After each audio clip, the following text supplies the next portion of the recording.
Selamat sore, Bapak dan Ibu guru terkasih. Saya Benedictus Christopher Euben, kelas 8C, absen 5 hari ini ingin mempersembahkan presentasi saya tentang perkembangan TIK atau perkembangan teknologi berkomputeran. Tanpa berlama-lama, mari kita mulai presentasinya. Apa itu TIK? TIK adalah singkatan dari Teknologi Informasi dan Komunikasi, yaitu segala kegiatan yang terkait dengan pemrosesan, pengelolaan, penyampaian, atau pemindahan informasi antar sarana atau media.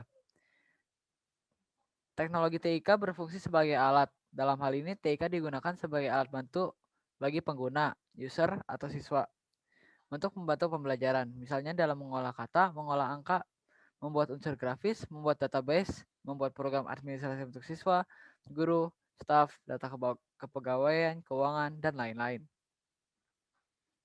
Perkembangan TIK. Dalam perkembangan komputer atau TIK telah terjadi beberapa perubahan dari generasi komputer ke generasi selanjutnya, yaitu komputer generasi pertama, kedua, ketiga, keempat, dan generasi komputer kelima yang kita kenal saat ini. Saya akan mempersembahkan komputer dari setiap generasinya. Generasi pertama.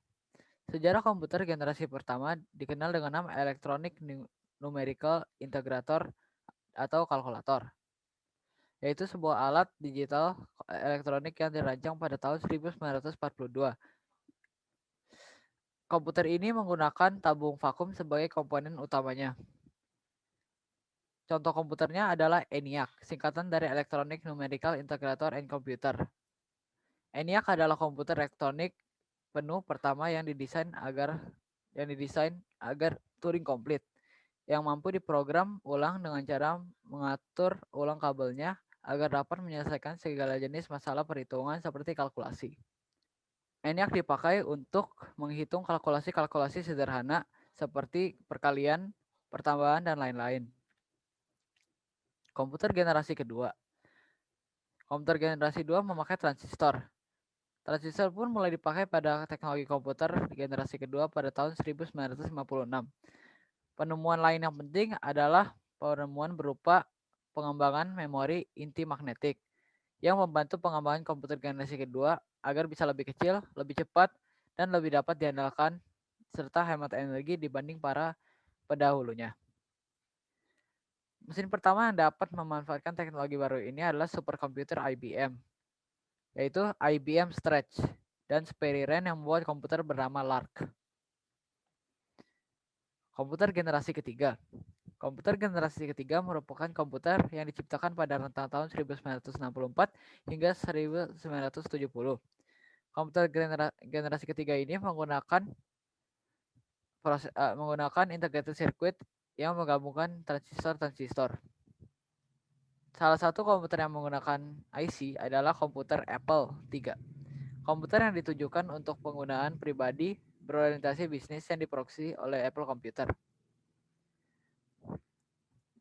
Komputer generasi keempat.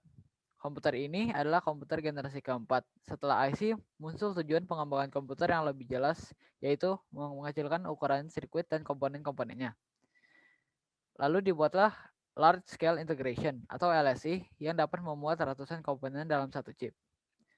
Komputer-komputer generasi keempat kebanyakan menggunakan Intel Pentium dengan arsitektur x86 atau x32 bit atau AMD Athlon FX, seperti komputer Windows 98 yang dapat dilihat di gambar, menggunakan Intel Pentium 3. Komputer generasi kelima. Komputer generasi kelima merupakan komputer yang mulai menggunakan mikroprosesor dengan teknologi ULSI atau Ultra Large Scale Integration. Teknologi yang memungkinkan pemadatan 10 juta komponen di dalam sebuah mikroprosesor. Salah satu keuntungan menggunakan komputer generasi kelima adalah ciri-cirinya berupa artificial intelligence atau kecerdasan buatan yang dapat menambah performa dari sebuah komputer. Mac Pro adalah sebuah komputer generasi kelima yang menggunakan komponen terbaru dan diorientasikan sebagai komputer content creator karena kekuatan dan keandalannya untuk digunakan sebagai workstation. Teknologi komputer yang akan datang di masa depan. Saat ini, Intel sedang mengembangkan sebuah chip baru bernama Intel Evo yang dapat membuat teknologi komputer jijing atau laptop semakin canggih dan dapat menyaingi PC atau komputer yang ukurannya lebih besar daripada laptop. Terima kasih sudah melihat presentasi ini.